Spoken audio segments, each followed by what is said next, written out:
Sat Shri Akal dosto, Hardeep Sahota here. I'm here with Sunil, Kalyan, and this is our new series of Sounds of Punjab, and we're here to explore lots of instruments from the land of the five rivers. So we're going to start off with the Dhol drum. So this is kind of the central instrument found within Bhangra, found within Punjab. And traditionally it was made out of a solid piece of wood which was carved out and hollowed out. And it's got two sides. So we've got the tilli side. So these are the two sticks that we use to play. So we've got the tilli, and this is how it sounds. And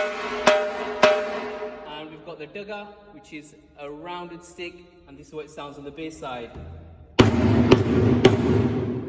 And traditionally, these were made out of goat skin, but over time they're using different materials which are a little bit more durable.